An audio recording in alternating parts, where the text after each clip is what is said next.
The gentle hum of Vexa's cloaking device settled into background noise as she adjusted the atmospheric filter covering her nasal passages. Earth's oxygen content was tolerable, but required some modification for her Salarian physiology. Her iridescent skin, which shifted between blue and purple depending on her emotional state, was currently hidden beneath a holographic projector that gave her the appearance of a human woman with copper skin and dark hair. Field anthropologist Vexa, this is your final warning, Commander Drell's voice crackled through her neural implant. Unauthorized exploration violates Protocol 37. Be returned to base immediately. Acknowledged, Commander, Vexa responded, knowing full well she would do no such thing. 3 months of sanctioned observation from a distance had yielded only superficial understanding of human culture. The Salarian High Council wanted comprehensive reports before initiating first contact, but their restrictive protocols made meaningful research impossible.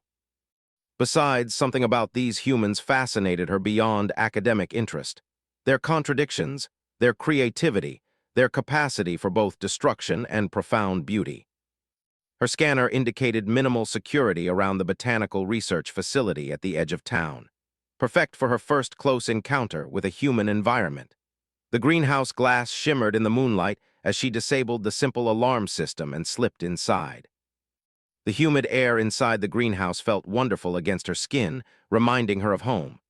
Vexa deactivated her holographic disguise to better absorb the moisture. Plants from across Earth filled the vast space, meticulously arranged and labeled. She moved from specimen to specimen, recording data with her ocular implants, completely absorbed in discovery. You're definitely not from the university. The voice startled her so badly she knocked over a potted seedling. Spinning around, Vexa faced a human male, tall with warm brown skin, curious eyes, and an expression that seemed more intrigued than frightened. Vexa fumbled to reactivate her holographic disguise, but the projector malfunctioned, flickering between her true appearance and her human facade. Sorry about that, the man said, approaching slowly. Didn't mean to scare you. I'm Jace Merritt, lead researcher here. He gestured around the greenhouse. And you are clearly not from around here. Protocol dictated immediate retreat. Contact with an aware human without proper authorization could result in her permanent reassignment. Yet something in his steady gaze held her in place. I am Vexa, she replied, deciding honesty might be her best option. I am studying your world. To her surprise, Jace laughed. Well, you picked an interesting corner of it. Most aliens in movies go for government buildings or military bases. You broke into a botanical research facility. Plants reveal much about a civilization, Vexa responded, relaxing slightly. Your relationship with your environment reflects your cultural values. Jace nodded thoughtfully. Never considered that. He approached a damaged specimen.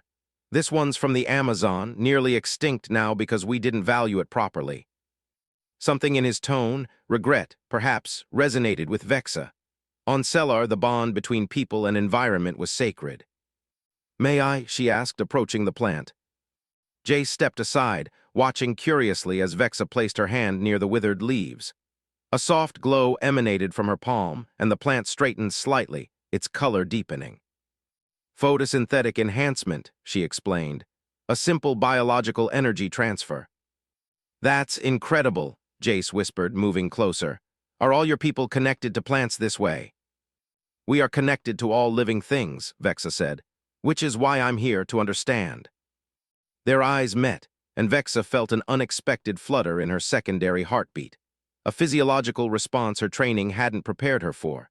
This proximity, this connection with a human, violated every protocol she was bound to follow. And yet, as Jace carefully reached out to examine her still glowing hand, she knew she would return tomorrow and the day after. Some discoveries were worth the risk of breaking every rule. For the third night in a row, Vexa disabled the Salarian outpost security sensors along her quarters' exterior wall. Commander Drell had doubled surveillance after her unauthorized excursion, apparently unconvinced by her explanation of atmospheric sampling malfunction. Slipping through the perimeter barrier, she felt a flutter of what humans might call guilt. But stronger was the inexplicable pull toward the botanical facility where Jace would be waiting. You came back, he said, his face brightening when she materialized at the greenhouse door. Tonight, she'd brought sampling equipment as pretense, though they both knew her visits had evolved beyond scientific curiosity. "My research remains incomplete," Vexa replied, her skin shifting toward a deeper violet, the Celarian equivalent of a blush. She'd explained their physiological color shifting to Jace during her second visit, finding his fascination with her biology surprisingly pleasant. Jace gestured to a makeshift table he'd arranged between exotic flowering plants. "I brought dinner. Thought you might want to try Earth food that won't poison you." He'd taken her dietary restrictions seriously after she'd explained that certain Earth proteins would disrupt her digestive system. "You research Solarian-compatible nutrition?" Vexa asked, genuinely touched. "Just basic chemistry," he said with a shrug, though his smile suggested he'd spent considerable time on it. "Figured if you're studying us, I could study you a little too." Their conversation flowed more easily each time, from scientific exchange to personal histories. Jace described growing up in coastal California, his parents' separation, his decision to pursue environmental restoration rather than more lucrative corporate research. Vexa shared sanitized versions of her homeworld, the floating archipelagos, the decade-long education process, her competitive selection for the Earth mission. "So you're like an elite anthropologist," Jace concluded, watching her taste a slice of mango with delighted curiosity. "Breaking all the rules to hang out with the primitive human." Vexa's skin flickered between purple and blue. "You are hardly primitive. Different, yes. Your species processes emotion and logic simultaneously rather than in separate cognitive phases. It's fascinating." "Is that your scientific assessment?" Jace asked, leaning forward. "Partially," she admitted. Their hands rested inches apart on the table. "But I find myself using subjective measures more frequently in your presence." When his fingers brushed against hers, Vexa experienced a sensation she had no scientific terminology for, a current that seemed to flow between them, neither entirely physical nor purely emotional. Her training demanded she catalog the reaction, analyze it objectively. Instead, she simply allowed herself to feel it. "I should warn you," she said softly. "Contact between our species is expressly forbidden, not just by my mission parameters, but by Celarian law." Jace's fingers intertwined with hers. "Earth doesn't even know your people exist yet, so we don't have laws against it. Guess I'm the lucky one." "Breaking protocol could mean exile for me," Vexa continued, yet she didn't withdraw her hand. "If the Council discovered these meetings." "Then we make sure they don't," Jace said simply. "I'm good at keeping secrets. The question is whether whatever this is between us is worth the risk." The air between them seemed charged with possibility. Vexa had studied human intimacy through observation posts and data feeds, clinical and detached. Nothing had prepared her for the reality of Jace's gaze, the proximity of his body, the strange harmony she felt in his presence. "I have no comparable reference point," she admitted. "This connection defies my analytical framework." Jace laughed softly. "That might be the most romantic thing anyone's ever said to me." When he leaned forward to brush his lips against hers, a human gesture she'd only observed from afar, Vexa's scientific detachment dissolved completely. Her skin illuminated in patterns of bright phosphorescence, a Celarian response to extreme emotional states she hadn't experienced since adolescence. "That's new," Jace whispered, his face illuminated by her glow. "An involuntary response," Vexa explained, embarrassed. "I should control it better." "Don't," he said, touching her luminescent cheek. "It's beautiful." As she left the greenhouse hours later, Vexa knew with certainty that her mission parameters had been irreparably compromised. What had begun as unauthorized research had evolved into something her people had no protocol for, something that would forever change her understanding of both humans and herself. "Field anthropologist Vexa, the Council demands your immediate return to Cellar." Commander Drell's tone left no room for negotiation. "Your neural implant shows irregular patterns consistent with prolonged direct contact with humans. This constitutes a Class 1 violation." Vexa maintained her professional composure despite the panic rising within her. "Commander, my research requires contextual immersion. The data I've gathered will be evaluated by others," Drell interrupted. "Your departure shuttle arrives in 48 Earth hours. I expect full compliance." The transmission ended, leaving Vexa alone with an impossible choice. 2 full cycles of seasons on Earth had fundamentally altered her. The thought of returning to Sellar's rigid hierarchy, never seeing Jace again, filled her with a despair that turned her skin a dull gray. When she reached their meeting place, no longer the greenhouse but a small cabin Jace had rented in the mountains, she found him packing anxiously. "Thank God you're here," he said, pulling her into an embrace. "We have a problem. 2 men in government vehicles were asking questions at the research center today about unusual energy signatures, unauthorized access to the facility. About me." Vexa felt her secondary heart stutter. "They know about us." "They know something," Jace confirmed. "I packed essentials and left work early, told them I was taking personal leave." He studied her ashen complexion. "What's wrong? You look your color." "I've been ordered to return to Sellar," she said quietly, "but I will not leave you." The implications settled between them. Staying meant permanent exile from her world. For Jace, continuing their relationship meant becoming a fugitive on his own planet. "Then we hide," he said decisively, "until we figure something out." That night in the small mountain cabin with snow beginning to fall outside, their relationship transformed again. What had been exploratory touches and discovered sensitivities became something more profound. Vexa deactivated her holographic disguise completely, allowing Jace to see the intricate bioluminescent patterns that flowed across her true form. "You're sure about this?" Jace asked, his hands hovering just above the ethereal glow of her skin. "If our biochemistry isn't compatible—" "I've analyzed everything," Vexa whispered. "We are different but not incompatible." Their coming together was both alien and instinctively familiar, his warmth against her cooler physiology, her luminescence responding to his touch.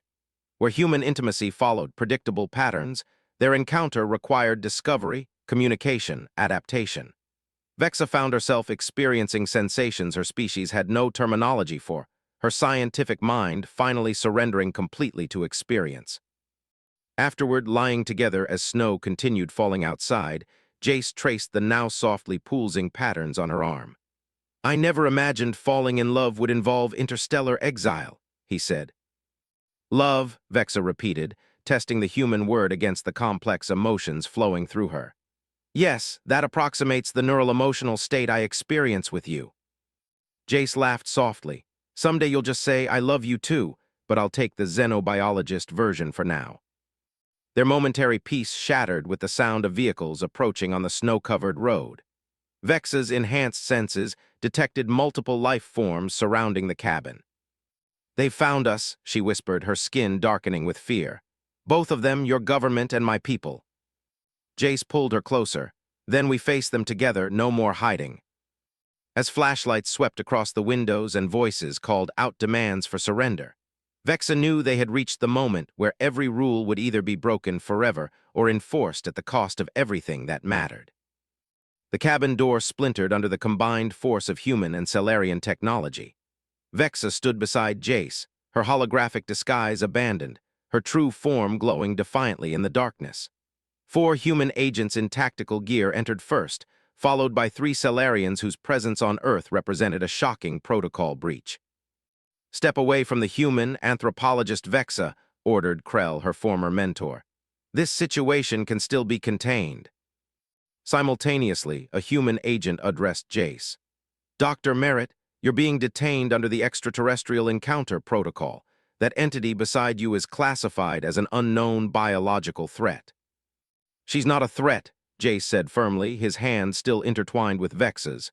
"And I'm not stepping away from her." What followed was a tense standoff that gradually evolved into unprecedented negotiation.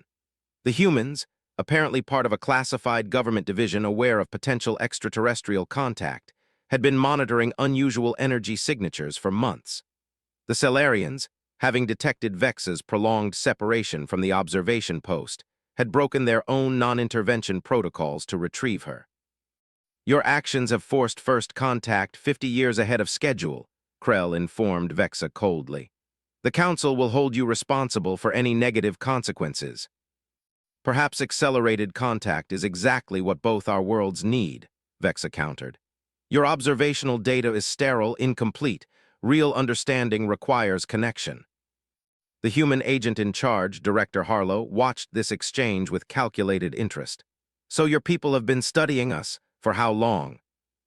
Longer than your current civilization has existed, Krell admitted reluctantly.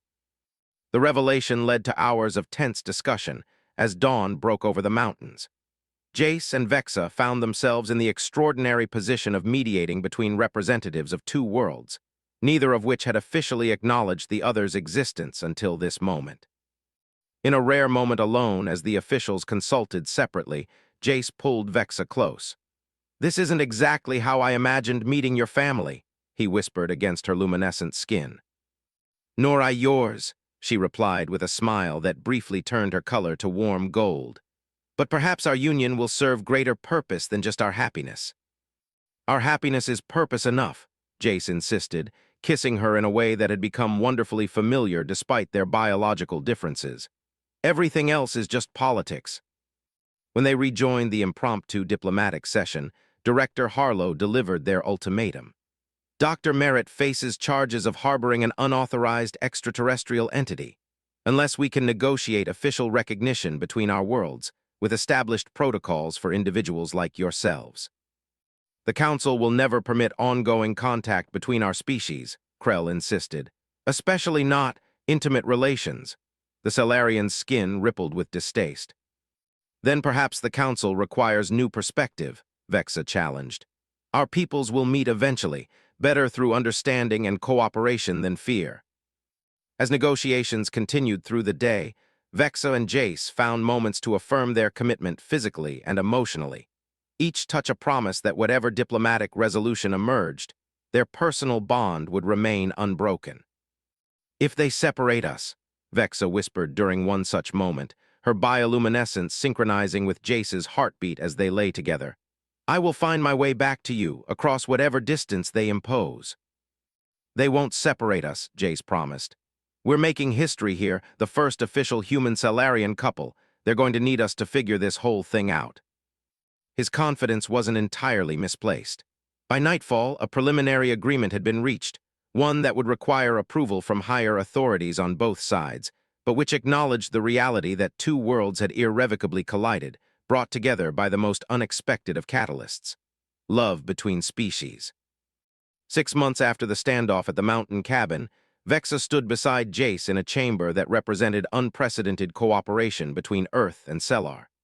The newly established interspecies diplomatic compound had been constructed in neutral territory, a remote island ceded by Earth governments specifically for this purpose. "Are you ready?" Jace asked, straightening the ceremonial Salarian attire he wore as a symbol of cultural exchange.